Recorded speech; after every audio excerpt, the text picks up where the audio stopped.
We debate about heaven and hell on 10-mile runs, you know, like just got to talk about something, and hell comes up when you're running 10 miles. Yeah. Nobody likes running. I mean, I thought you guys did. I was kind of saying, like, when maybe Phil did.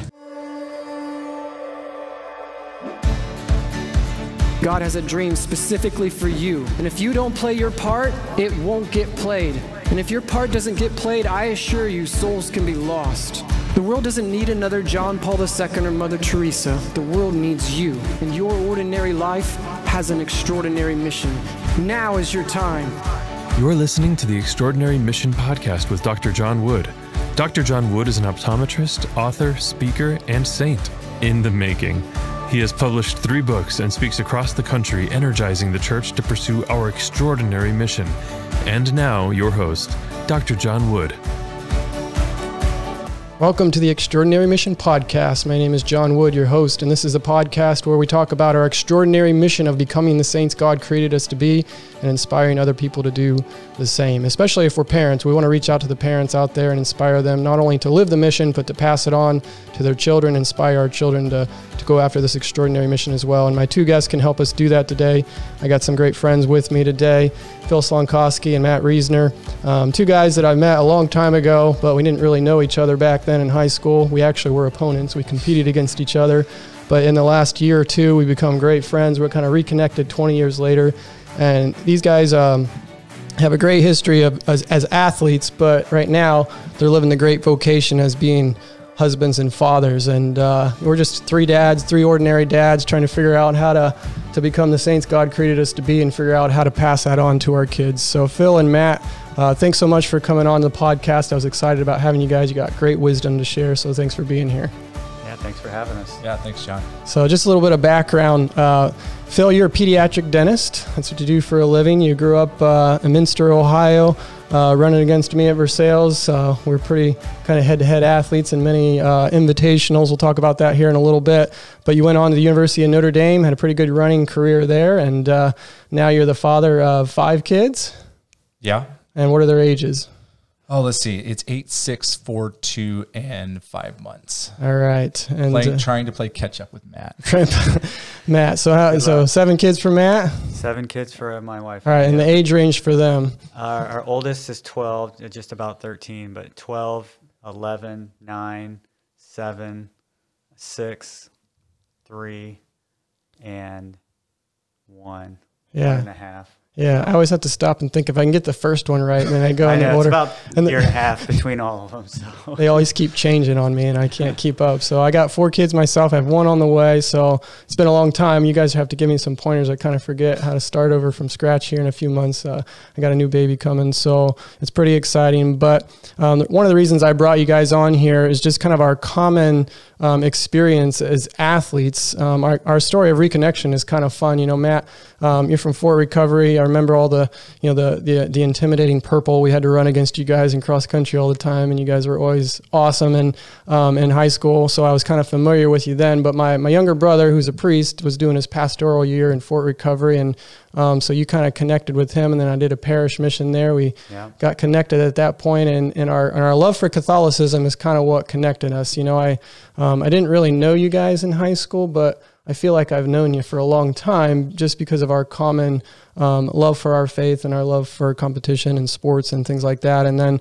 at that time, I started writing this book, which is what we kind of want to talk about today, Where There's a Will, There's a Way, a true story about a track season in my own life. And you guys are kind of part of the story. Not only did I ask you to read it, but you actually lived it with me. This is kind of what you went through with me. And Phil, we hadn't talked or really met since 20 years ago in high school, and I knew you were in the story, your main character in the story, and I just thought, and Matt said he had kind of connected with you with his bringing your kids to you as a dentist, and so I sent you a copy in the mail to your dentist office there, I think. And so tell me a little bit about that. Getting the book, did you remember some of this stuff? Bring back some memories, or what was your experience of reading the book for the first time?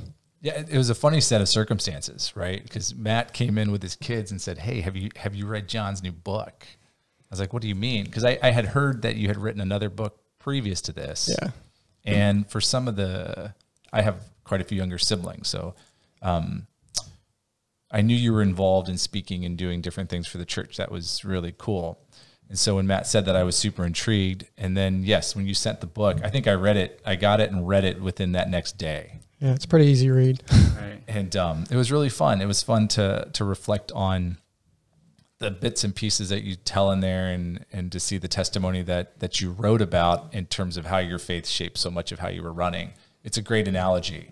And so it was fun. It brought back a lot of great memories. And as you said, I think it's interesting that as three of us, we're all fiercely competitive. I mean, our towns are fiercely competitive. And, all three of us here had the opportunity to be competitive with one another in a very intense way. And so it's ironic that 20 years later, reconnecting around, as you said so well, the virtue of the faith makes that leap in terms of commonality and shared passion. That's very cool. Yeah, awesome. And Matt, I think I gave you a copy before the book even came out, just to kind of get your thoughts and feedback on it. Obviously, it is an analogy of running and sports, and we kind of lived that in high school. And you're still a runner. I try to be a runner As much as any of us are. Yeah, but no, just a few months ago you ran a marathon. What was your time in the marathon, the Columbus Marathon? Put me on the spot. 143. 243. 143 would be insane. 243. Holy cow. 243 is insane. 243.40 or something like that. Was that your first marathon? No, it was maybe fifth or Wow. something like that. I don't do that many of them because it takes a lot of time and with the kids, but I was determined to do it. I was finally healthy. I had foot surgery last year, so I got that taken care of, and I had a hernia surgery later in the year last year, and so I thought, if ever I'm healthy, now's the time. Wow. So Yeah.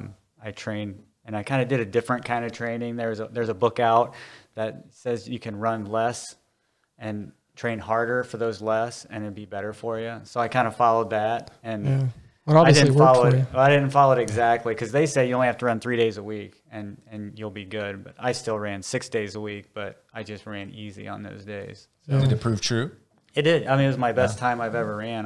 So, 243 is pretty incredible. I dropped 3 minutes yeah. off my previous best, so that was. So you started running in high school. Did you ever stop? Like, have you been running all these years? I've been running ever since. Okay. Yeah. Yeah. So that's one of the reasons I wanted your feedback on the book. And like Phil said, it's an analogy of running and our Catholic faith. Each chapter is kind of an analogy. So, what were your initial thoughts on the book? And who do you think this is, beneficial for? I know you've had some of your kids read it, and I wrote it for young people, but I also kind of wrote it for parents. And so, tell a little bit about your experience reading the book for the first time and how it influenced you. Yeah. So it was interesting, similar to what Phil talked.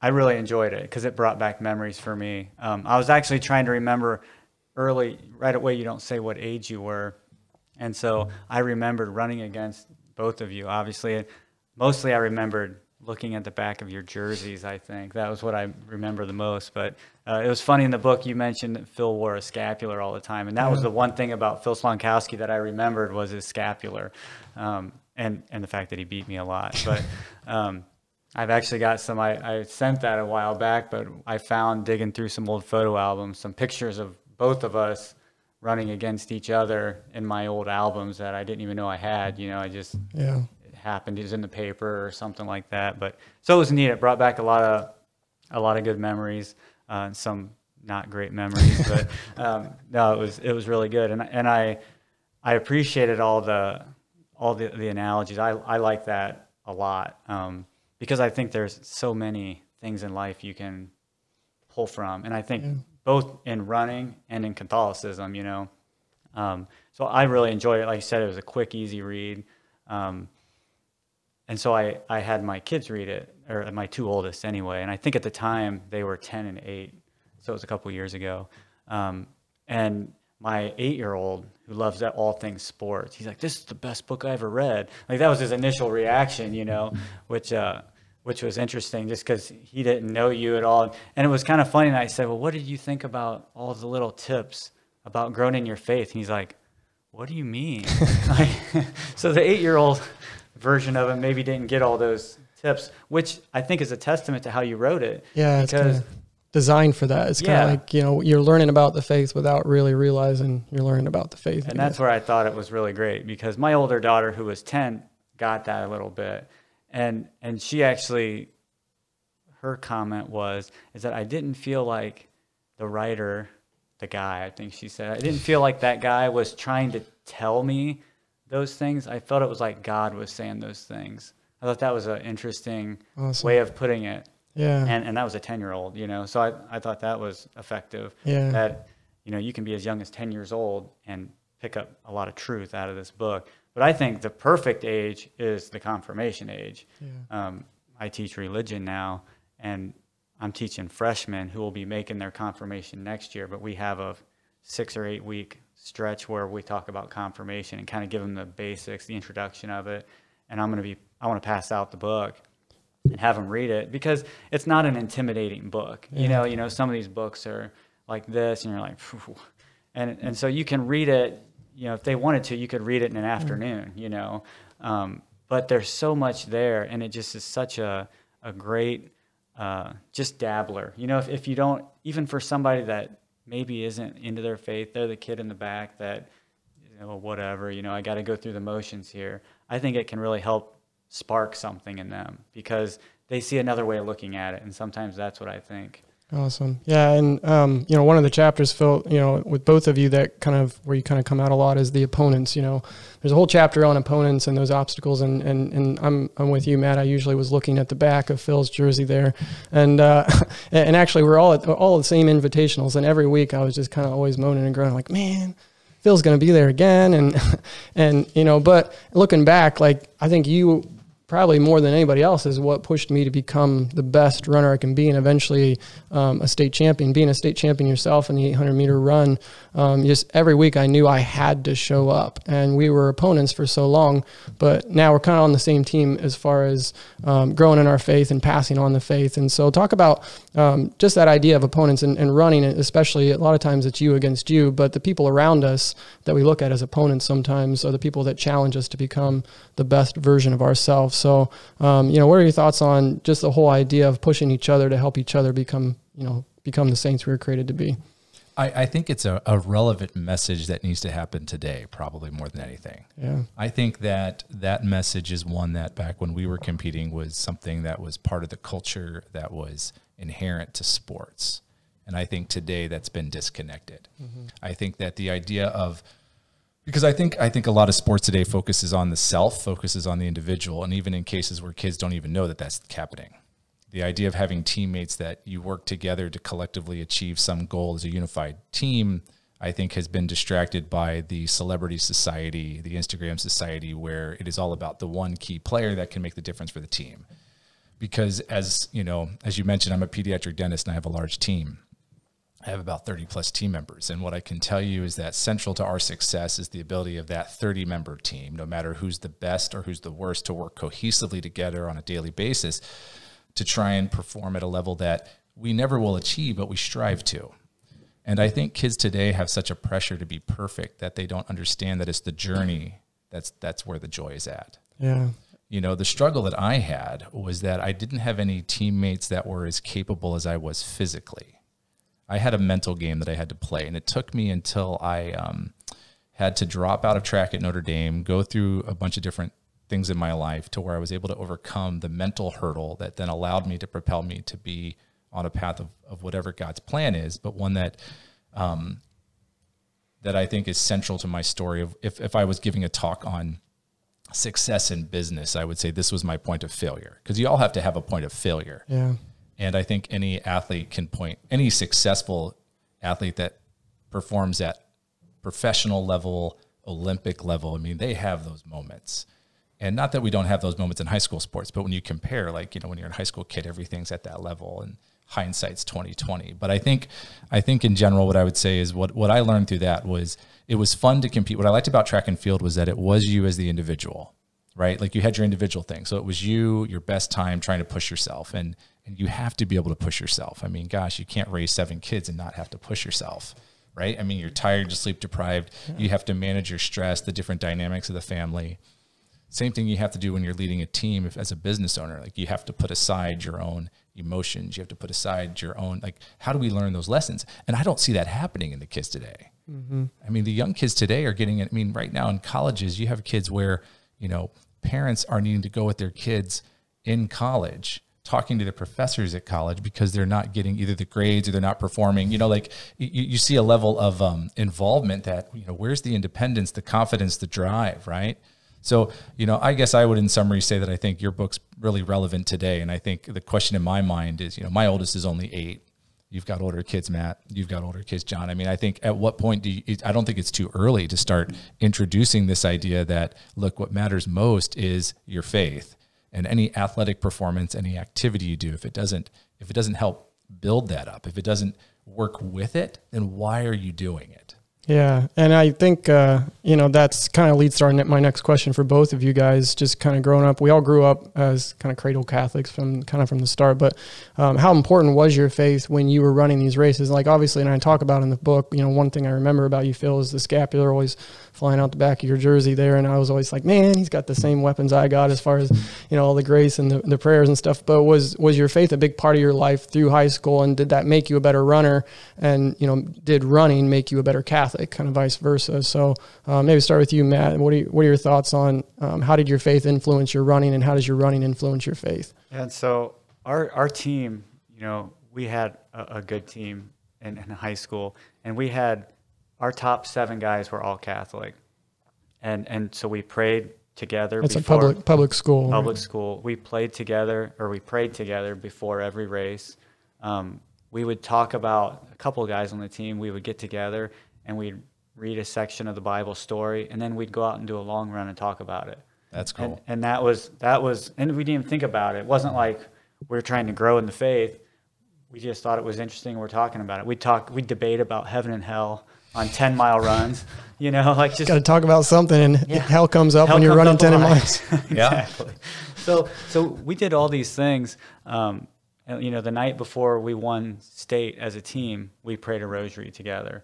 And so it was really important to us, even though we didn't talk about it maybe in terms like maybe we would talk about it today. But it was there, and our parents played a big role in that, shaping it, I think.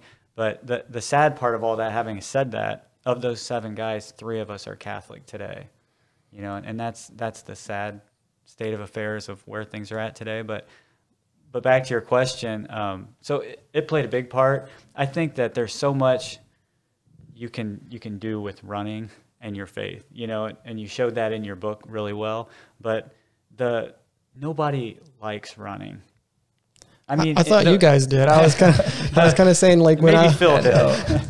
In and of itself, running isn't that fun. It's all the other things. I think. I mean, would you agree, or did maybe? I don't know. I would have to see.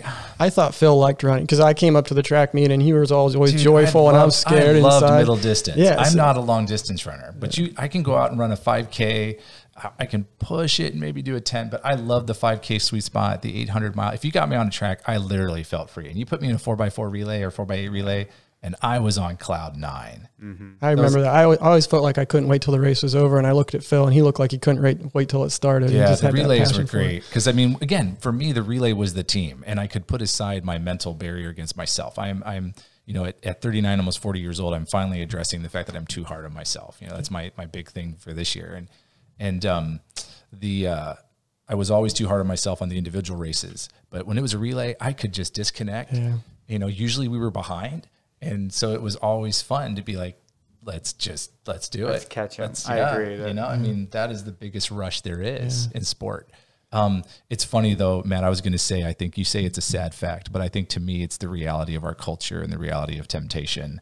And that, it's all the more reason why why there's a book like this, why there's discussions like this, because any one of us, the reality of our faith is that it's something that requires consistent work. Like you were about to say, nobody likes running. It's all the effort. It's all the energy that ties into it. That's just not the actual physical thing of running. There's mental, there's, nutrition. I mean, there's all this other stuff. And I think that's the same way we have to look at our faith. And so again, it goes back to kind of what I said earlier. Kids don't realize that so much of sport has nothing to do with the actual physical activity. Right. And the other thing I was going to add that I think is important is you don't have to be able to talk and articulate in some sort of theological or experiential sense. The reality is that just by living it out, just by witnessing it, is you're making. I mean, that's why it's the Word made flesh, right? It has nothing to do with whether something was written or not. It has everything to do with the incarnation. It's the same thing with the sport.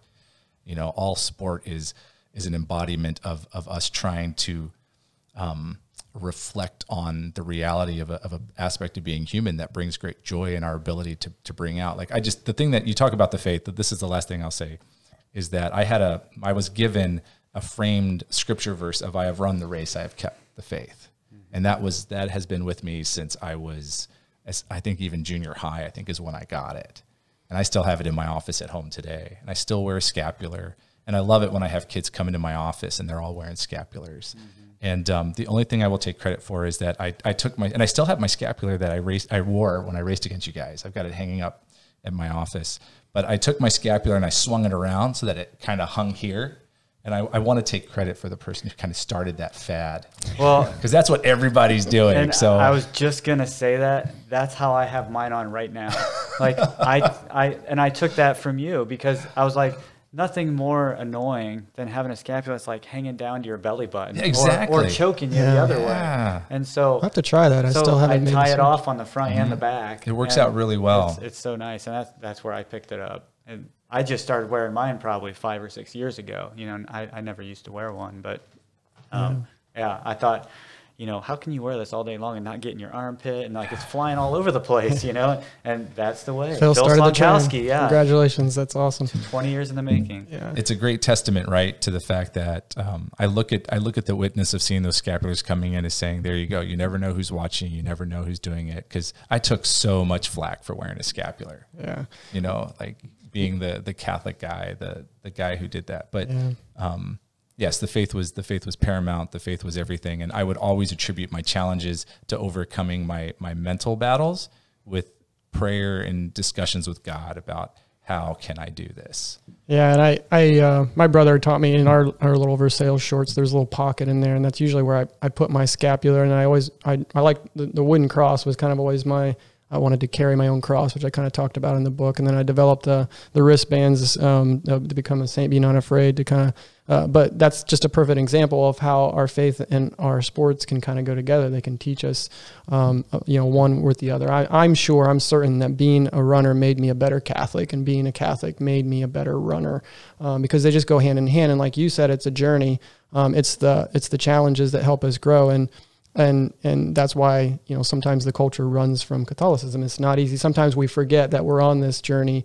We're in this life to make a journey, and there's going to be struggle. There's going to be success. There's going to be failure. And so, running was a great teacher, because I talk about in the book, it's the sorrowful mysteries for me. It's the agony in the garden. It's the scourging. It's, all those things that helped me learn how to run a race. So having said that, and how the book is designed to be a big chapter, the joining the team is like the baptism, and we got the team manual as the Bible and the scriptures, and the mother in the stands is Mary. Was one chapter that kind of maybe was closest to your guys' heart? Like, if there was a specific analogy that kind of stood out to you the most?